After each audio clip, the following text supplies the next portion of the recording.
in the Americas, although I assume the last group might not be really awake at this point. They might want to look at the event in the replay afterwards.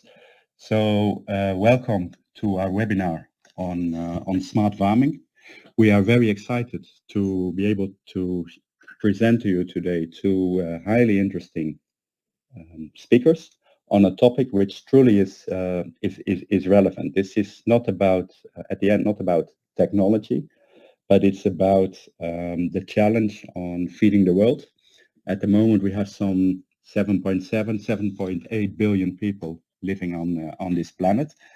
And in 30 years' time, that will be around 10 billion. It's going to be a huge challenge to feed all these people, not only because of the growth of the population, but also because even today, many people have no access to decent protein, and they will rightfully demand to have that over the next 30 years. So there will be an increase in the demand for proteins in general, for animal protein specifically. And we have to produce those proteins in a way which is as efficient as possible, which means with very limited waste. And to reduce waste, so losses, and to increase productivity, I'm absolutely convinced smart farming, or livestock precision farming, as it's also called, is the way to go. We'll have a webinar today using two speakers, or with the cooperation of two speakers. Next slide. We're using two speakers. Actually, both of them are by coincidence from the Netherlands. Professor Lenny from Erp from the University in Den Bosch in the Netherlands, and from Deventer, the CEO of Leo, Peter Talinde.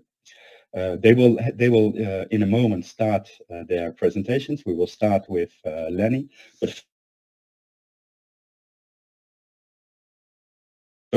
for you, we will have a Q&A after both presentations are completed. So there will be a lot of time to ask questions. To ask those questions, you can, if you look at the bar at the right side of your screen, you can ask questions in the screen. You can upvote questions you asked by others, which you think are particularly relevant, and the speakers will use those questions during the Q&A. So feel free to already enter questions during the event. They will be picked up at the Q&A session after the event.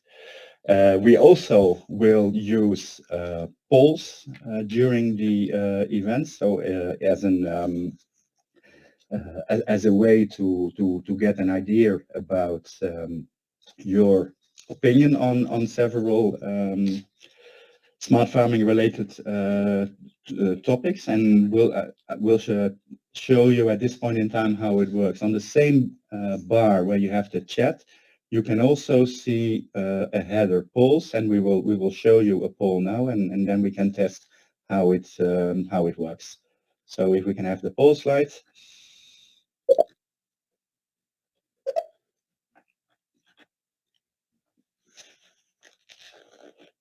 It's coming.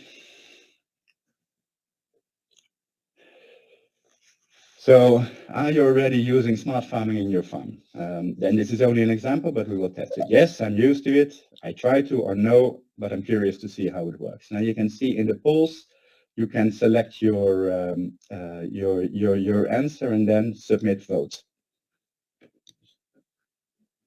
So we can test that. Yes, and I can see many people figured out how it's working. We have already some 50 votes.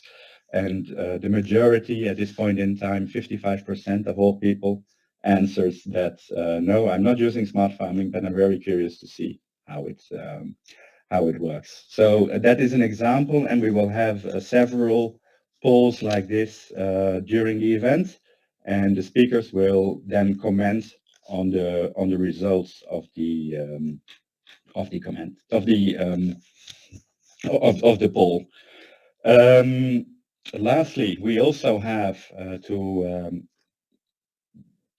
reward the people attending this event. We will have some prizes to share with you. If we can have the next slide.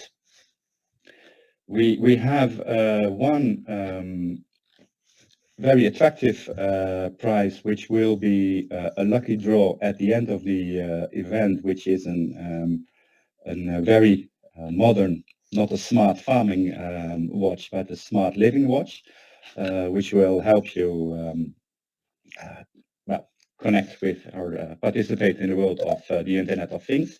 And secondly, we will have 10 books written by Professor Lenny from Epp, which we will also do a lucky draw by in between the people, providing feedback by means of the questionnaire, which we share with the participants at the end of the event. So you have the opportunity to get a smartwatch this afternoon, and you also have the opportunity to win a book on smart farming. And with that, we will move to our first speaker, which is Professor Lenny van Epp from the Netherlands. As I already mentioned, Lenny is actually has a very unique position. He's one of the very few professors of livestock precision farming or professors of smart farming in the world. She's that at the University of Applied Science in the Netherlands, but she's also visiting professor at Harper Adams University in the UK. And the focus of her research and the focus of her teaching is on sensor technology, data science in livestock production, with the aim of improving health, welfare, and sustainability, and also productivity of farm animals. So with that, I'll hand over the floor to Professor Lenny van Epp for her talk.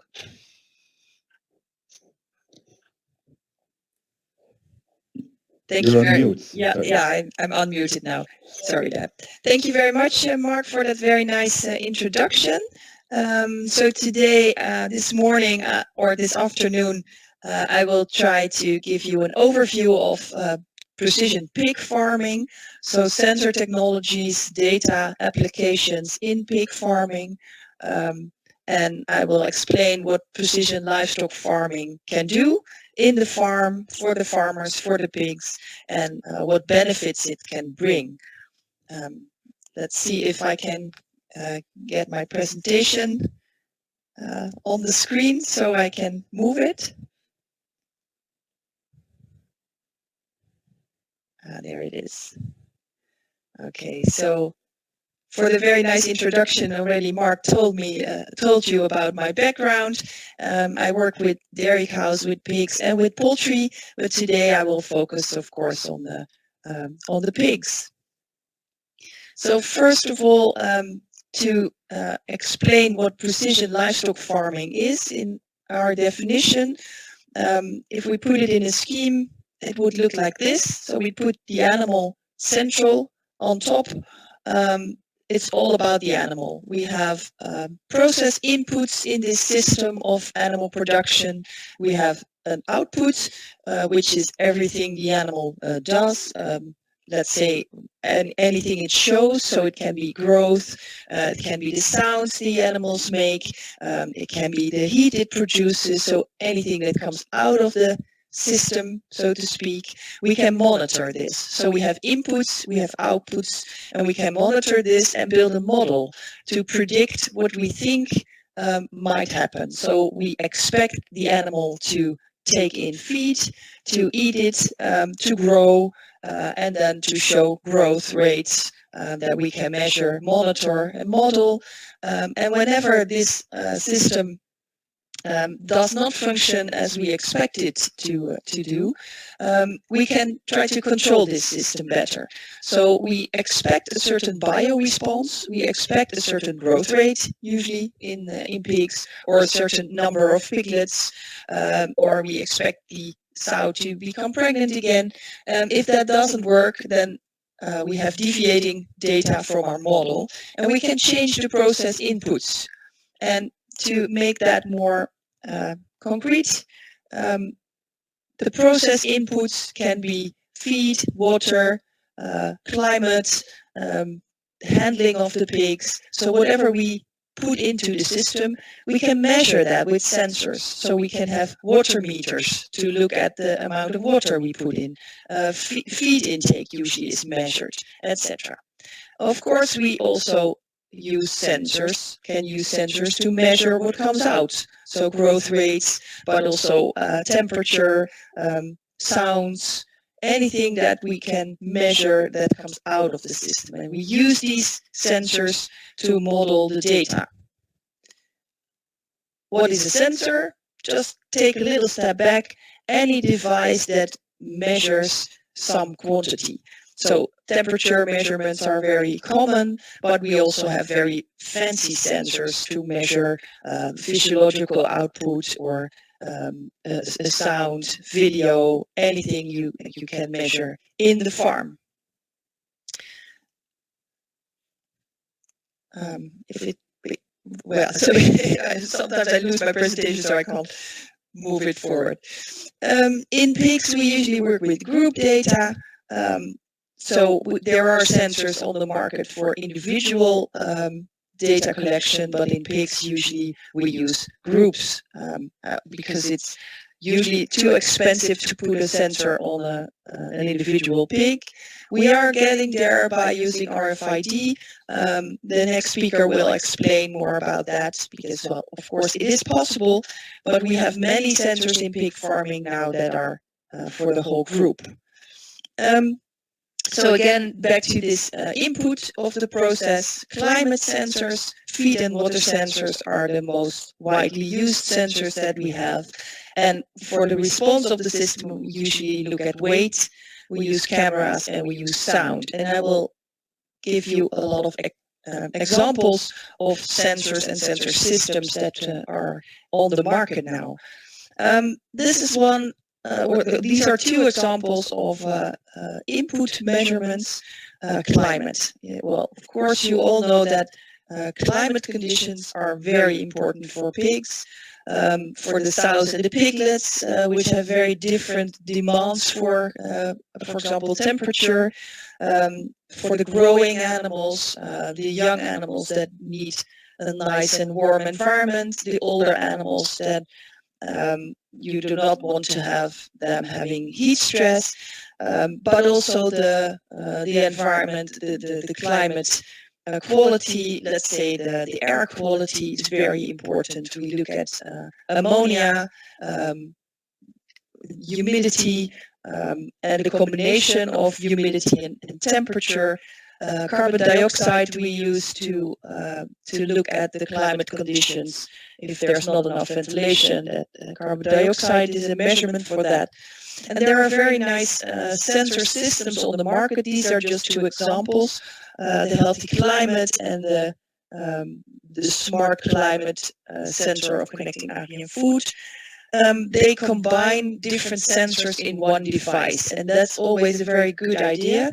To not just have a temperature sensor or a carbon dioxide sensor, but to have one device measuring a lot of parameters. And then if you have a very nice dashboard which shows you, which visualizes these sensor measurements, then you can really monitor your farm and look at the different sensor readings. So look at if your ammonia is going up too much, you get too much ammonia, which is not good for the health of the animals.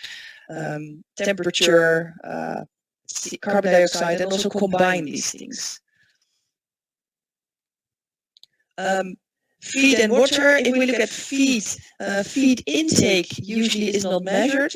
What is measured more and more is the amount of feed that goes into the farm, which is a very rough measurement, but it is making the life of farmers easier when you have measurements in your silos. There's more and more fancy sensors, for example, cameras that look at the amount of feed that's in your silo and that give a warning to the farmer or directly to the manufacturer so that you can buy extra feed. And you can also work with load cells. That's the middle picture on the bottom, where your whole silo is standing on these cells that measure. So these are weighing your silo, and when it becomes almost empty, you get an alert. So these are systems that measure the amount of food that goes into your whole farm. Of course, then you don't know anything about feed intake of the individual pigs, but it's the first step to measure and not just look at the amount of feed that you have. Water meters are becoming more common in pig farms. Up till now, usually farmers do have a water meter, but they have to look at it manually, like the man in the picture. He's using a notebook to write down the water amount that is used every day. That's very nice, but most farmers will not do this. It's a passive system. You have to go to that water meter every day. So of course it's much better if you have some kind of device that visualizes these water data and shows it to you on your phone or on your computer screen, so you can check your the water intake in your farm, preferably per department and not for your whole farm, because then it doesn't say anything. But it is very informative if you know that a certain part of your farm, a certain group of animals is using more water or less water. Of course, you have to take into account the climate conditions. If it's a very hot period, of course, they will drink more. But if you do not expect it and they suddenly start drinking less water, then usually they are becoming ill. If they eat less, they also drink less. But for example, if they get diarrhea, they will drink more to compensate for the loss of fluids. So this water intake, and especially if you look at water feed ratio, is a very good signal for health problems. So it would be a very good idea to look at these water meters. Now we have a short video of an application that uses weight in pigs, in fattening pigs. So this is a system where pigs are housed in large groups, and where there's a system where they're fed in different groups, and they are sorted according to weight. And of course, you can do that manually, but that's a lot of work. And if you have a system like this, as you can see, this pig enters the weighing device and it's sent to the left or to the right according to its weight. So if it's above average, then it will go to the heavier weight group. If it's below average weight, then it will go to the lower weight group. And then you can adjust the feed, and that's the first step towards precision feeding. You have more insight, you have more control over the weights of your animals, and you can sort them accordingly. So you can have a group of heavier piglets that you bring to slaughter earlier, and the other group you can feed for a few more days until they are at slaughter weight. So yeah, this is a system that can really work. It will save you a lot of labor, and it can feed your pigs according to their weight and to their growth rates, which is a much more precise system. Of course, you can also work with weighers in your pen, but then you need a lot of weighers, or you have to move them all the time. So this is really a system where you have need of large groups. In general, in the pig farming, if you work with smaller groups, all these devices are more expensive because you need more. You need a sensor for every pen. And if you have large groups, you can work with cameras or weighers or any device that you can use in a large group for all your animals. Weight is one of the most important outputs that we want to measure. So there is quite some devices that try to measure weight without using a weighing device, which is again a lot of labor if you have to put your pigs on the weighing device. This is an example of a camera that estimates weight. The camera systems that estimate weight are pretty accurate, much more accurate than when you just look at your pig and estimate the weight, by hand, so to speak. So these cameras are much better. Again, when you have small pens, you need a lot of cameras. If you have larger pens, then you can just put up one of these cameras. It will take pictures of all the pigs that walk underneath your camera, and it will estimate the weight. And it's about 97% accurate. So that's pretty good. That can save you money if you have them at exactly the right weight in the slaughterhouse. But of course, you can also use it to monitor growth rates. So not only determine the right slaughter weight or slaughter age, but also monitoring the weight during the fattening round.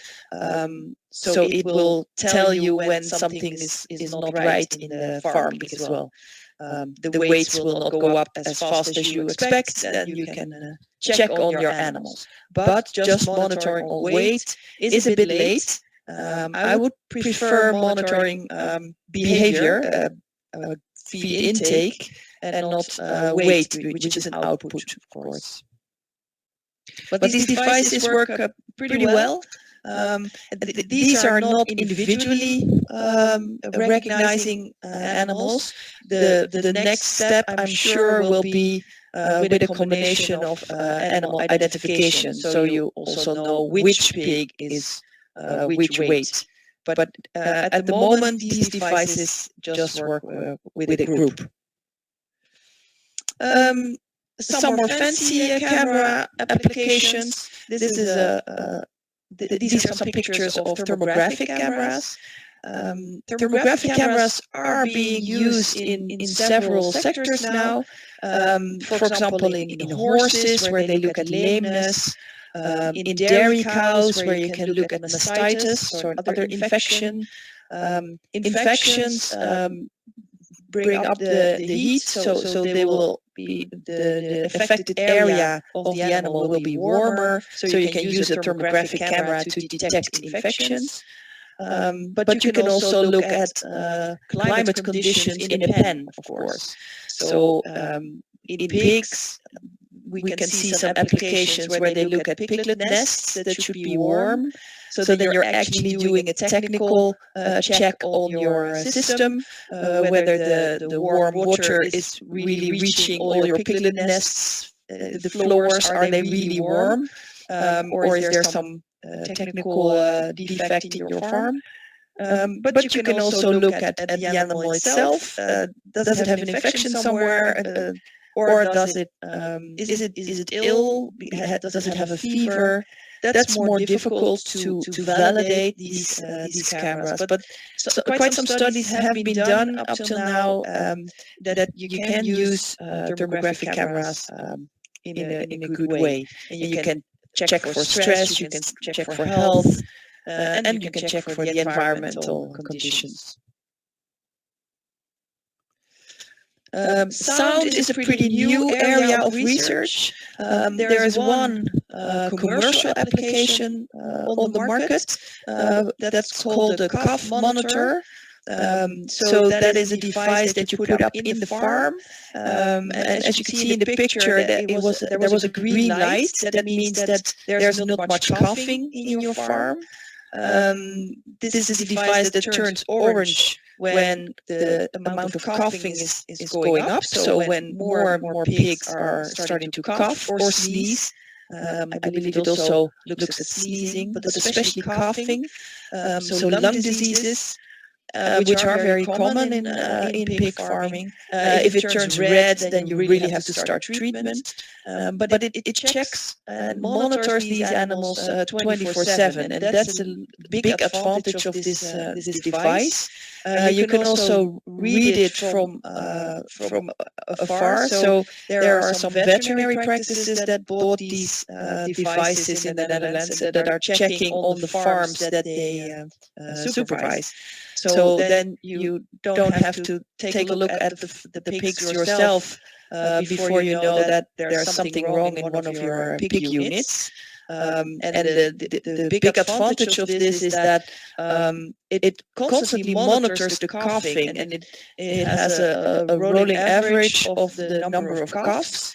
And that's much more reliable than when you enter a farm, especially as a veterinarian, when the pigs start getting up, running around. There's some dust going around, there's some ammonia, and then they start coughing. So you don't know whether they were already coughing before you came in, or are they just coughing as a response because they get up, start running, because you enter the farm. So with this device, you can monitor all the time and without human interference. And the graphs that are shown are from one of the farms that I work with that show that there are some peaks in coughing, and there the farmer reported that he treated the animals, and that there was some relation with the outdoor climate, warm days, cold nights, and then the animals are more at risk for lung problems. So an overview of the data applications. So what do we do with all the data from these sensors? So because it's one thing to measure something in your farm, but it's another thing to do something with it. The first thing always is to visualize the data. So make pictures, make graphs, make a plan of the farm, a map of the farm where you can show what's going on. If you're talking about climate conditions, it's very helpful to make a map and just show the farmer where is it cold or hot or draft, where there's a draft, etc. Or which pens are coughing. So location usually is good in visualization, and then let's say directing the farmer to where he has to check on his animals. So visualizing is always the first step. The second step is analysis, and some devices are already pretty far, but many devices just visualize. They just visualize climate data or health overviews or deviating behaviors, but they don't analyze the data yet. Feed and water ratio is a first step. Visualizing feed intake, visualizing water intake, and then calculating feed water ratio. But the next step would be calculating the risk of a certain disease when you have a certain feed and water ratio change. For most devices, we're not there yet, but we're coming there. There are more and more software techniques that are applied, machine learning, deep learning, using data sets to detect disease, to predict disease, and not only monitor.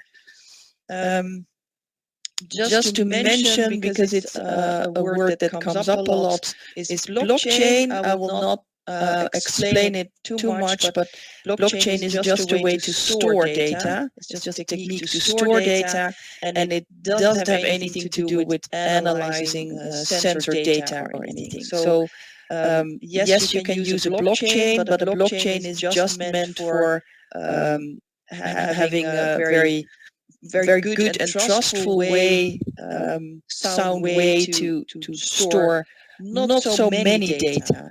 You should never store big data in a blockchain because it's not meant for that. That's all I want to say about that now. Just some examples of dashboards. Visualizing is most important. So there's many different companies that offer dashboards. What's missing still is that we don't have enough dashboards that combine sensors from different manufacturers. Most manufacturers also build their own dashboard, and what farmers need is one dashboard for their whole farm. But we're getting there, and there are more management programs that also show the sensor data in their dashboard. So this is an example of Pig Vision, which gives out a dashboard with also some analysis tools. So in this dashboard, you can, for example, select the young sows and the older sows, or analyze weight and age of the young sows compared to the older sows, results per sow group. So then you can do some analysis yourself, because you can click on the buttons, and you can look at your results in a more active way.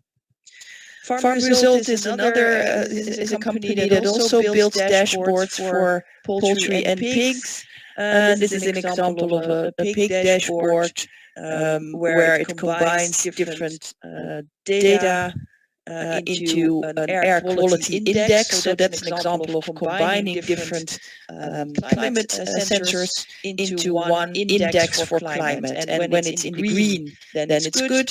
And when, for example, ammonia is going up, or your temperature is too low, or whatever is wrong with your climate, then it will go into orange or into red. And then you get an alert, and the farmer can go check on these departments and these units and adjust the climate control. Same goes for daily gain, feed conversion. So these are some analysis tools that are built into this dashboard. And it also always helps the farmer to interpret these results, because just giving out rough data will not help the farmer, but giving out a dashboard with these monitoring tools will help him. Another dashboard of Farm Result this is about weight and growth rates. And here it says, unfortunately, it's in Dutch, and I couldn't get it to switch to English when I copied it. It's about feed intake of lysine compared with the requirement of this enzyme amino acid. So it's looking at what does the pig need, and what does it actually take in. And then as a farmer, you can adjust your diet for the pigs. So to get to the ideal graph and ideal growth rates.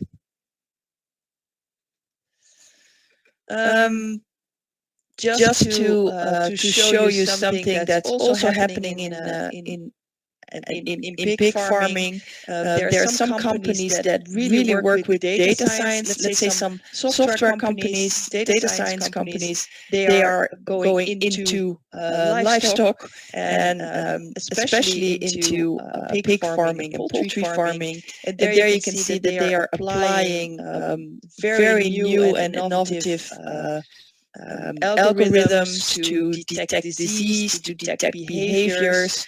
And for example, this company, Circuit, is building algorithms for pig behavior. So it's using video to look at behaviors, and then detecting deviations in behavior. So you are very early in detecting disease, for example. So because the first thing that always happens in a group of animals when there's an infection or where there's stress is that they change their behavior. They always start changing their behavior before they start losing weight or something.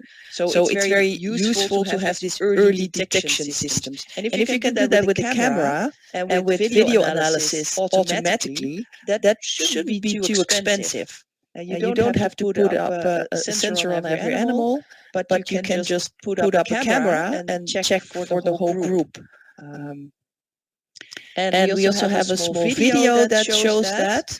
So this is the same company.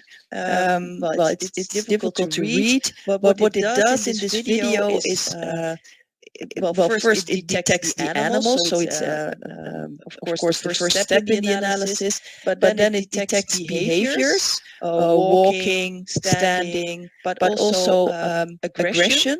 And when there's aggression, it also checks whether the pig that's showing aggression is the attacker or whether it's being attacked.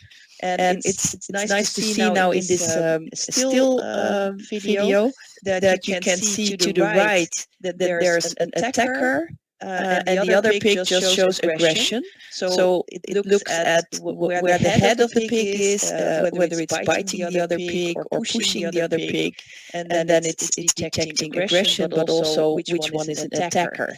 And if you would have one or two attackers that are constantly harassing the other pigs, then it might be an advice to the farmer to take out this animal, for example, so he can really do something with this behavior. It also detects inactive behavior, so it can give you an alert when pigs are inactive for too long. It looks at eating behavior, it can detect different behaviors. So that's quite a step forward in this video analysis, that they can really detect these different behaviors in a group of pigs. So I expect applications of this on the commercial market within the next few years. This was all group data. Although this video analysis is also looking at the individual animals, but it's not recognizing each or identifying each animal. We can do that, of course, in pigs with RFID or with other devices. It would be useful to look at individual animals and follow individual animals when we have a system that has a very nice business model, which we don't always have. There's another short movie of sows where they are weighed individually. So if we look at this video, we can see another system of NADAP. So for sows, of course, it's very important to look at their behavior when they're farrowing and lactating. So this system recognizes the sow. It monitors their eating behavior, and then you can adjust the feeding schedules automatically. In many farms, this is a daily work of the farmer, looking at the sows and saying we want plus 10%, minus 5%. There is a feeding plan, but they are constantly adjusting that according to the weight of the sows, the amount of piglets. So how often can you feed them? This is a system that feeds sows around the clock. That's very good for sows, that they can eat more often. It will give you heavier piglets. Well, of course, that's always what you want. So again, a step towards precision feeding. If you automate this system, it will save a lot of work for the farmer, and it will also get you better results. And well, if we look at why farmers will buy technology, then of course there's the business model, but one of the most important factors is whether it will make their life easier. And this is an example of a system that will make their lives easier. That was that.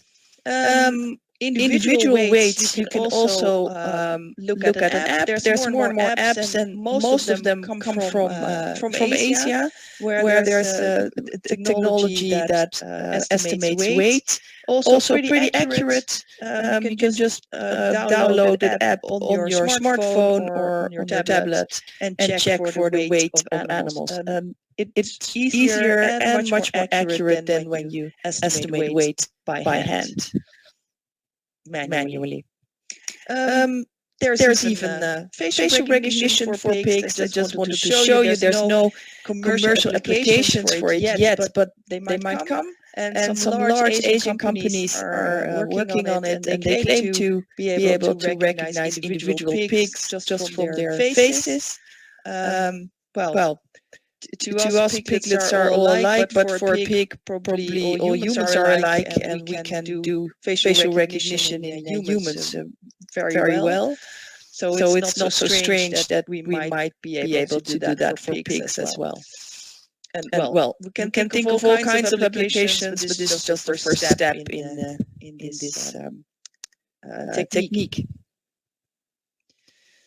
In research, there's also a lot of developments in recognizing pigs and then tracking them. So the next step of piglet or pig identification is pig tracking. And when you can do tracking, you can also do behavioral analysis, like the company that I just showed has already done. And there's many research groups working on tracking animals in the pen, and then you can do all kinds of calculations about activity levels. When activity levels go down, there might be something wrong.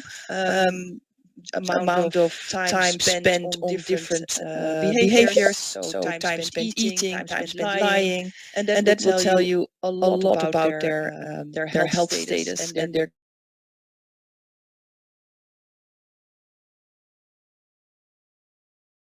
techniques that are in the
Thank you very much, Lenny. That was very interesting. We move now to a poll. So you will see the slide of the poll on the screen. The next poll is yes. And if you move to the poll section on the right side of your screen, it would be very interesting to see the opinion or the experience of the participants with smart farming, what their expectation is. So what benefit of implementing smart farming on your farm is in your opinion the most important?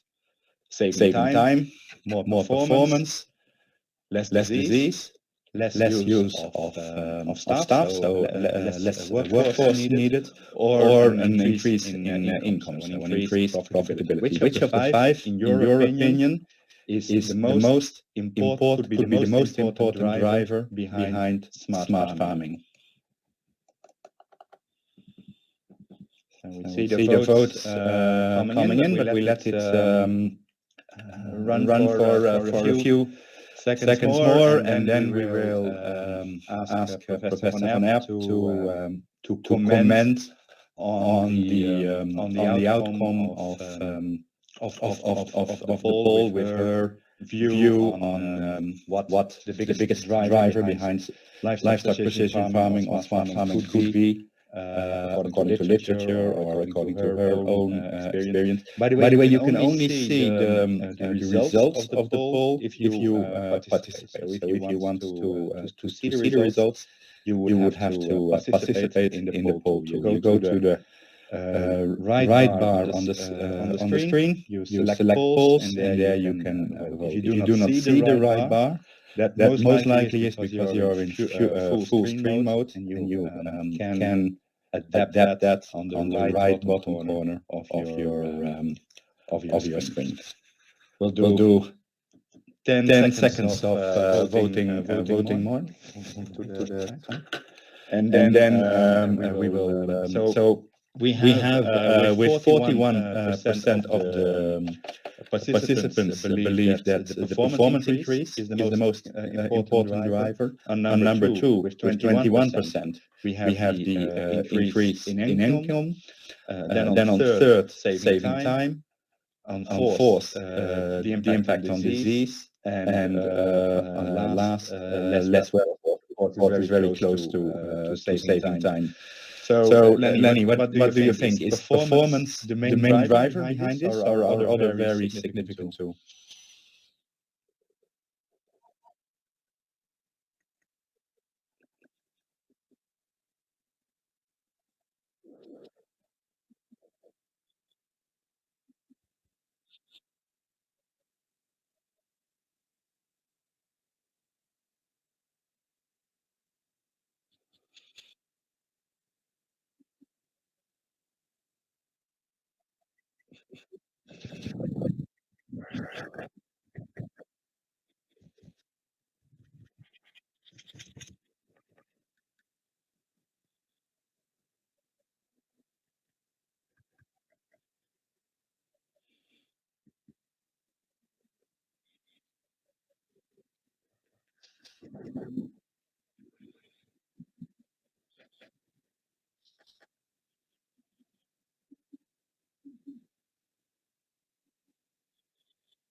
Okay.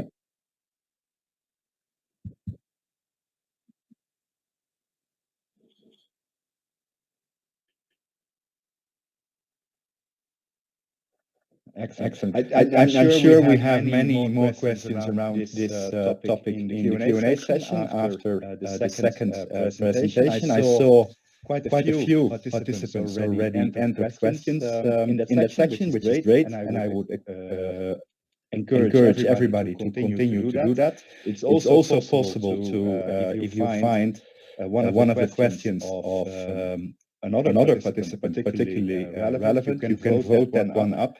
meaning that the likelihood of that one being selected for the Q&A session increases. With that, thanks a lot, Professor Lenny van Erp, for your presentation. We will see you again during the Q&A session. But for now, we will move to the second guest of today, who has a different background compared to Professor van Erp, which is the founder of Leo, Peter Verlinde. So if you would be able to join the stage, Peter, then we will get you into the webinar. Is he there already? Okay. Hi everybody. Morning. Morning. Skyline of behind you. Peter is a different breed compared to a previous speaker. Peter is studied industrial management and became an entrepreneur. And he is 16 years ago he founded his first software company, which was actually not in agriculture, but then he some 8-9 years ago he became fascinated with the agribusiness, farming, and the possibilities of automation, software, IT in that segment. He founded his own company, Leo, some 6 years ago, and Leo is, in my opinion, at this point in time, a very good example of an innovative solution, which also offers high value and high possibilities to have an tangible economic advantage with the application. And the system is called Leo. And Leo will be introduced by Peter in the next 30 minutes or so. And as with the first speaker, the Q&A session will be at the end, and there will be a poll somewhere during the presentation as well. So without further ado, the floor is for Peter Verlinde and his presentation on Leo.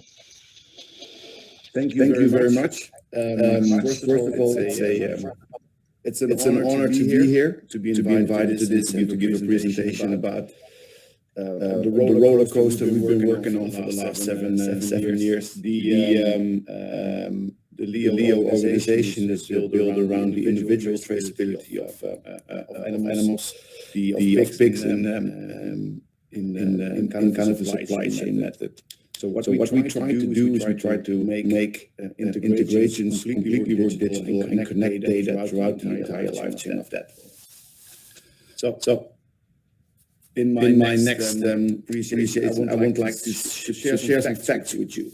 The things that we see in right now, studies being done on the variation in animal raising is quite a lot, and it's actually increasing a little bit more later on that. 30% of the loss is because of unmanaged variation in pig production. That's a study recently done at the University of Illinois by a professor that I know very well. What they've seen is that we only look at averages right now. This is how we manage our production. And we very highly take notice that there are within the groups there's a lot of variation. And if you do not take this variation into account, it's very difficult to manage that. So by looking at every animal individually, you'll get way more insights on how this variation is being built up and what are the causes of those variations. And then, of course, what can you do with that? So Leo is all about that. So a lot more later on. Also what we see, and the Rabobank, a big agricultural bank here in the Netherlands today, recent study on this, they see a very fast shifting consumer demand towards certified pork labels.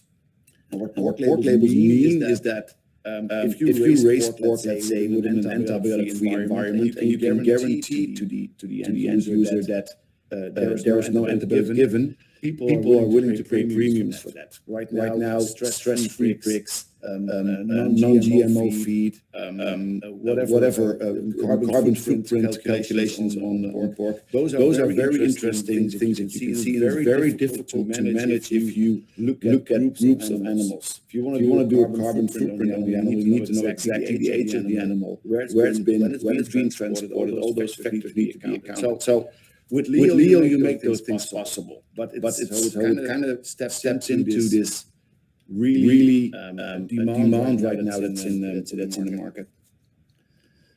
Just going back to the first claim that I made, 30% loss in pig production is caused by unmanaged variation.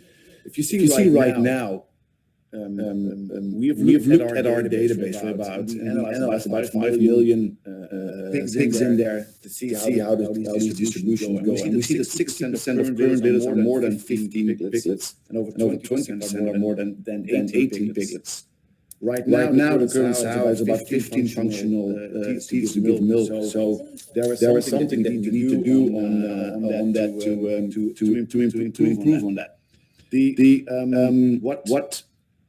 What happens there is we need to cross-foster the animals more, and we need to also take into account that the genetic improvements that we are making, we will make sure that those numbers will increase. So without the growing litters, also the variation on those litters will also increase. So we need to manage that better. The birth weight distribution, that's some you can see also. We measure a lot of weights in our system, and we add into the individual animals. So with birth weight distribution, you see how widely spread they can be. We also measure the effect on those birth weights further up in the growth. So what does that do? Let's say with the slaughter weights, a very important KPI in pig production, and those are insanely correlated. So in general, is that with precision farming, we need precision farming to manage the growing variation in pig production. That's the Wageningen University study outcomes from 2019,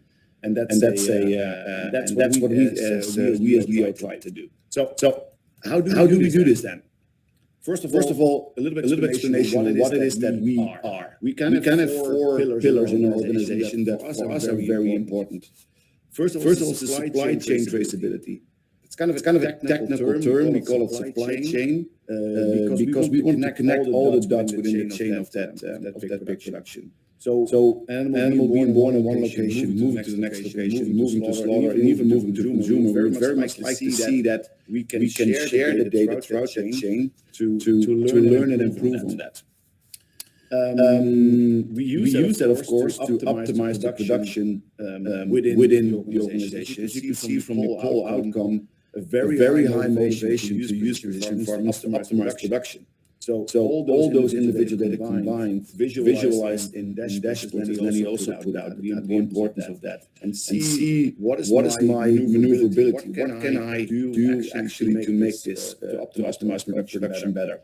And of course, all of that optimized production also results to kind of the basic farm management. So you also want to know the normal KPIs if you would have in your organization, your litter reports, your sow dashboards, all that information also needs to be done. So that's all part of Leo. Because we use our system in so detailed manner. Research companies all around the world use Leo to optimize their research programs. Genetic feed and Weber is the best example of that on the medication side. How can we measure the effect of the means of medication that we use with our research tool and the individual traceability? You get very deep inside those performances. So what is it then that we kind of build? The technology around Leo is built as a digital passport strategy. We identify animals with RFID air tags. The moment the animal is being born, let's say at the multiplier, the digital animal passport is being created. We know who the mother is, we know who the father is, we know what location it's been, we know who's been working with the animal, who's done registrations on the animal. All the medication, feed, weights, everything is added to the digital passport. When the pig changes ownership to the next farmer, you will have the ability to choose to share some of the data with the next owner. It's fully in your own control. We don't force you to do anything. But with sharing this information further up in the chain, you can learn from the data that's been recorded in the past. And also on the way back, let's say the finisher will get slaughter results from the slaughter company. They also have the ability to share that information back to the multiplier. So in this way, you get a data sharing platform that you are fully in control over, that helps you all to grow in your business. The next slide shows you we do this by giving authorizations to people that you work with. So doing the authorizations, you determine I want the next owner or the next step in my supply chain, the next barn where this animal goes to view my age, or the parents, or weaning dates, weights, diseases, or results, or whatever. And you can determine as a manager by yourself who is allowed to view this data from this animal. So this is a very important factor. We believe that we should never be in control over your data. It is your data and your data alone, and you have full access and rights to manage it the way you want to. So a little bit more in depth. How does Leo work? What is Leo then exactly? We have built an app that you work inside the barn. That's kind of the data collection heart of our system. That app is connected to readers. And those readers are used to identify the animals. We got a range of readers, from individual readers. If you want to make a registration on an individual animal, we can scan locations, pens, or rooms, and give like multiple treatments to animals, or move entire departments in or out. But everything is geared towards the individual animal ear tag. So our app is connected to our readers. We mostly use the Bluetooth connection for that, and then we collect data and have all the processes that you work with in your barn. All the data collected inside the barn is when there's an internet activity there. You can actually share the data to the cloud system. It does that automatically. You do not need internet inside the barn. The system works fully independent of internet. And every now and then we go to a Wi-Fi spot. You walk outside cellular reception. We send the data back to our system, and then it automatically fills our dashboard with real life data. So everything happening inside the barn is going to be given back to the dashboard directly when the connection is there made. So Leo inside the barn. What is that? You see a lot of screenshots right now of the app that we made. The app is built for two purposes. One is to register everything that's going on inside your barn. On the right side, there are two large ones you can see. We can do everything like inseminations, pregnancy checks, movements, farrowing, birth registration, death reporting, anomaly reporting. Everything you right now currently register inside your barn can be registered through our app. And also gives you a lot of information about the parents of that piglet, performance of the sow, the weights, the diseases, the genetics, everything. Just scanning one animal will give you full insight of everything we know. We got a full digital sow card available on the card for that. So that's all inside the barn tools. The way we manage your work operationally is we work with electronic working lists, as we call them, action lists. So the moment you wake up, Leo sends you a notification. These are the tasks you need to be doing today. These need to be inseminated. These need to be moved to farrowing. These are giving birth. These are the treatments that you need to do, and don't forget them, because there's a 12 or 24-hour window between the first and the next one. We will guide you through those processes. We will let you know where these animals are, and you can even look them up with our reader to know that you get exactly the right animal for that. So those are all functions you see inside the app. So to actually see it in action right now, there's a little movie that shows you how the birth registration process works within Leo, including collecting a birth weight. So you see on the left side, these are the piglets there. We got the app on this little holder. We've got the reader there, and that's all connected to our scale via Bluetooth. You got the RFID ear tags there. So what happens is she scans the location where the sow is giving birth.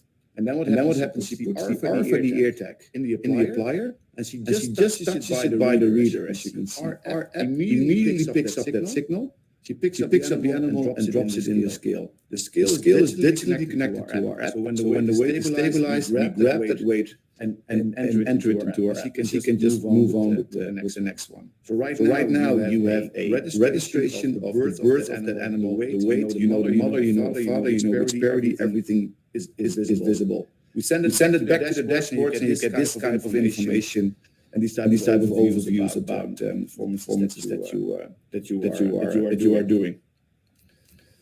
Further up in when the animal is getting bigger, you also want to collect data to that. So there's a video shown here. This is a research farm in the United States, about 2,000 sows in this location, where they do a lot of feed trials. You see the girl in the back, she's using a selfie stick. On top of the selfie stick is the reader. She scans the animal, and she's looking at her wrist. She has our app on the mobile phone on her wrist with this type of running band that you see quite a lot. And when the scale says I got a stable weight, it automatically sends it to our app, and we add it to the digital passport. So this way it's just a way of measuring individual weights and put them and register them on individual animals. So these are individual animal weighing is always a fairly time-consuming matter. We try to do the registration part as easy and quickly as possible. Technically, there's no interaction needed with your phone. It goes by itself. So with Leo, you can weigh just as fast as these guys are. All right, on to the next slide.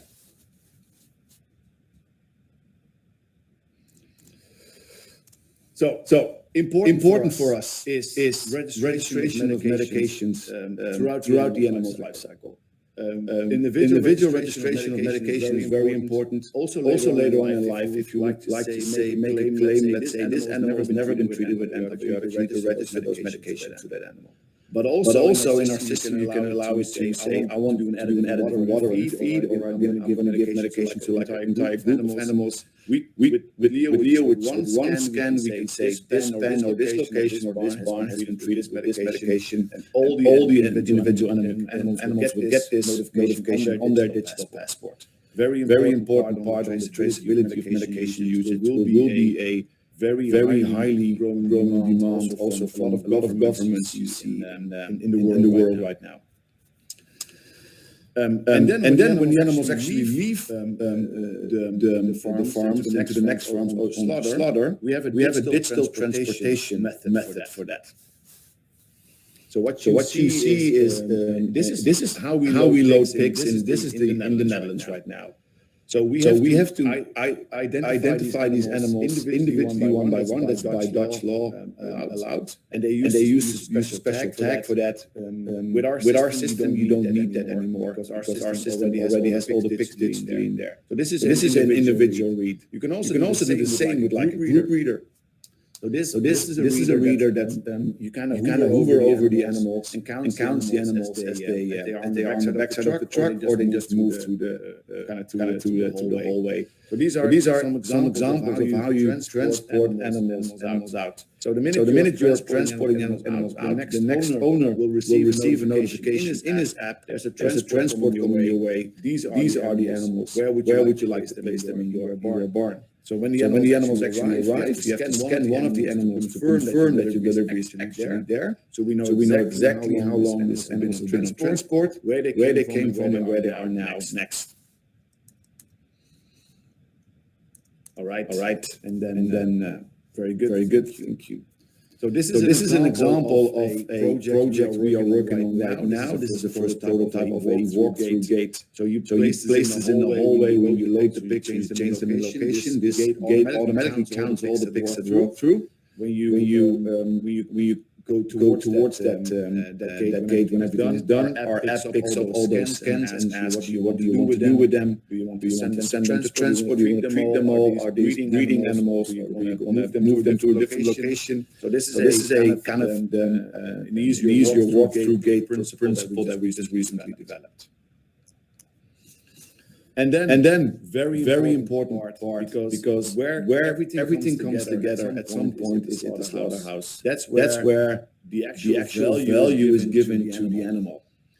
So what we do within our system is we allow you to scan the animals at the slaughter plant and connect all the measurements the slaughter company does to those carcasses. So you can see right now we have two scanners to do that. The guy is holding the Leo hand scanner, which is a kind of an easy to start solution to do that. And on the side of that you see the Leo panel scanner. So if you're using larger volumes, then you can use that panel scanner as a solution to actually measure those, scan those carcasses. And then the guy is looking at the screen right now. You can see on the left side of this sheet, you can actually see the full history of this animal. You can see the age, the breed, the sex, where did it come from, what kind of concepts or what kind of labels has been raised to, and you can see a full history of location. And in this case, very important for them was the use of antibiotics. So you can see there's an antibiotic administration for this animal. So if you are selling antibiotic-free labels, you cannot use this animal for that. So we feed this information into some of the more advanced slaughter information system, and they can select their animals out by themselves automatically. Or you can, some customers you can label the carcasses with certain color ribbons or whatever you want to identify which label they belong to. So then the animals are slaughtered. The technical results are back, and these are automatically given back to the farmers. So we send a delivery sheet of all those animals with all the individual animals on there. So you can see we know muscle, fat, whatever measurements you want to do, classification, rating, and even payout on that specific carcass, all rated back in our system to the individual animal, which you know everything about. And those type of claims you can see on the top side. You see a circle around the ALG logo, and that means that stands for antibiotic-free life guarantee. So this slaughterhouse can then have extra value on these products that they sell. And on the left picture you see there these hands are hanging. This is a Dutch customer of ours has about 170 farms working with our system in like a digital supply chain method, and they sell those antibiotic-free hams to Italy. And the demand is so high they can't even keep up with that. So there is absolute market for that. A little bit later on about those about what that actually means. Okay, and then you have your data back, and from that point you can actually really start investigating that data. Within Leo, there's a full data analysis tool embedded in there that views your own individual data and lets you create your own dashboards. If you look at the left one, because we know when the animal's being born, and we know when the animal's being slaughtered, we know exactly the lifetime growth of this animal. So here in this graph, you see what is the spread, the variation between that lifetime growth, and you can in this one I want to compare two types of genetics to see how they differ in growth. And you can see right now the blue and the green line are two genetic lines. You can see there's a difference in how they perform in lifetime growth. And lifetime growth has been a KPI that has not really been measurable on large scale because we manage everything in groups, and we don't really know how old the animals are when they go to slaughter or when you receive your animals. And with Leo, because every animal is tagged, we know exactly. And on the right side, you can see this is a full dashboard that you can create for yourself, or the people that you work with, or you can build those dashboards for your management. So they're completely always updated, real-time updated about the performance of your different barns. So here you can see an example of that is of course all those individual data points relate back to management information and reports. So we got leader reports in our system, reading reports, and here you can see we got the bird registration on different farms. You can compare them by building your location, one location, two. You can see how they are performing to one another. So you can really benchmark all your farms together in one simple dashboard. So this is a sheet that I will explain to you a little bit. We recently did a study on 5 million individual animals analyzed within our system. Leo defines two types of users. We have users who use Leo just as a traceability solution, just to trace the animals through a certain supply chain. And we have users who use Leo as a traceability and a management system. And when they use Leo as a management system, that means they do more registrations than just the birth and the movement, but also all the other administration. They really use it as a management tool. So we compared the data between those two groups and see if people really use precision livestock management as a management tool, an individual, what are the gains that they got? And we see that the average value increase of a pig was 9 euro 2 cents per pig for the second group, so they want to use individual management through Leo. And that's based on the current pig price of 136. I think it's even a little bit lower right now. The pig price are not that good here, but at that point it was raised on 136. Very interesting one. The average throughput was 18 days less. So that means on average 18 days less these animals at their location, occupying space, eating feed. This tells you very much how traditional pig farming is only done on weight. And if you put age in the variation, there is a very good balance that you can create on when is this animal. I can keep it longer, but if it's not growing fast enough, I'm wasting my resources on this. So managing them way more specifically, you can see this throughput going way faster through these barns. The average of 65.8 grams per day gain based on that. So because of the faster throughput, they identify which animals are good growers, lower growers, and at some point you have to leave an animal. You have to let it go because you're going to lose money every time you keep it there. By managing like this, they get 65.8 grams extra. Interesting also from the first one, the 18 days faster throughput, the standard deviation, so the spread within the slaughter weights that they delivered were half. So they were working on a perfect combination between age and weight there. And also very interesting is normally especially larger productions that we see with larger customers, for instance in the United States, they manage sows in a way that parity 1 to 5 that is good, and after parity 5 the sow has to go, because after that the prediction on the sow quality is getting more difficult. With precision livestock farming as we do it, you can really look at the sow performance and make a decision on whether to keep her, yes or no. So you can see with the companies using Leo as a management tool, 20% higher output from sows with a parity 6, 7, and 8. That means you can keep those sows longer and still get the same output as you would get from a parity 5. The people who do not use our system, you can actually see the drop of the performance of those sows after parity 5 pretty rapidly. So culling or making the sow decision which one to stay can be done way more detailed than previously was possible. So that's one of the improvements that Leo gives you in production. Now a little bit more about what's the added value of a labeled pig towards the market. We've done some research on that too. Turns out about 88.4% of the pigs in our system are antibiotic free. If you do not claim or make it measurable that that's been the case, you cannot give the proof to the customer that this animal has been treated with antibiotics. The current market value right now is 25 cents per kilo slaughtered weight extra. On average on the weights as we deliver them here in the Netherlands, that's about 25 euro per extra value increase of a non-antibiotic treated pig.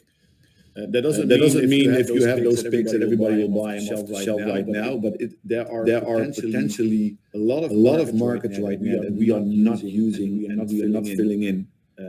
Because we don't have the data to support it. And with this data point, our customers actually build those markets. They made those markets by themselves. adding and earning the cost of a system like Leo.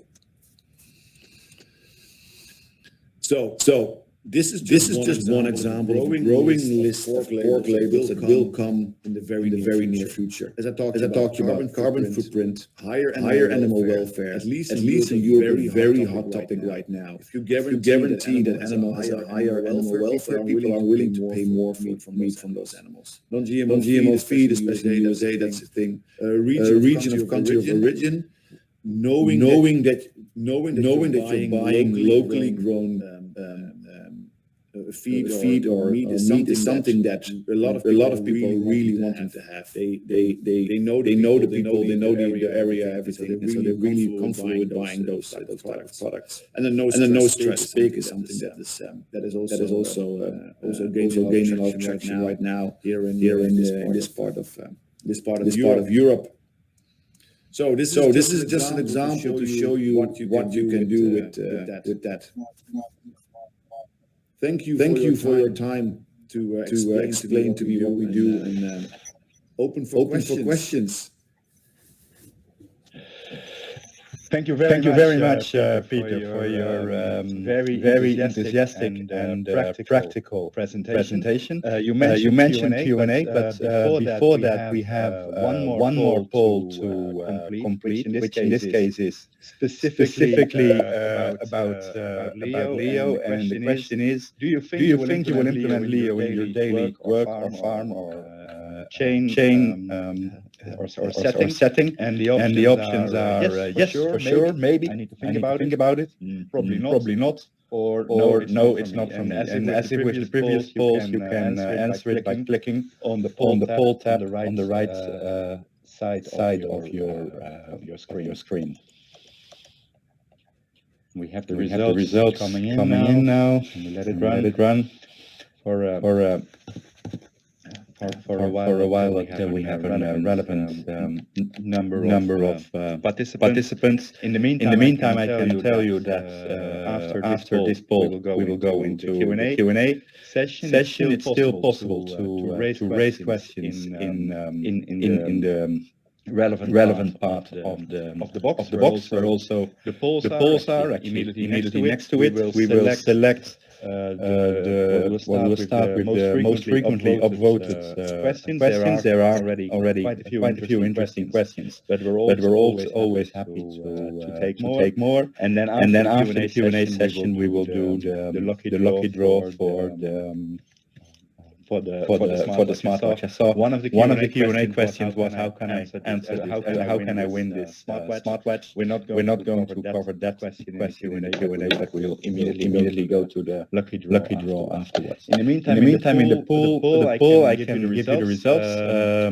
58% of all participants says maybe. I need to think about it. That's number one. 34% of all participants say yes, for sure, no problem, I will implement. 7% says probably not, and 2% says no. This is not something I would implement in my farm. Peter, do you have comments on this? It looks a very high potential clientele for you. I'm really happy with those outcomes because what we see in farm in general that implementing change is always difficult, and this is a new method of working, which we actually very strongly believe in. But actually making that change is something people might be hesitant to do. But I can see right now that this right here are very open to at least investigate it, and very large saying yeah, we are really open to go. So I'm really impressed by this poll, and I'm very excited about the next step we're taking here. So yeah, thank you very much for making those votes.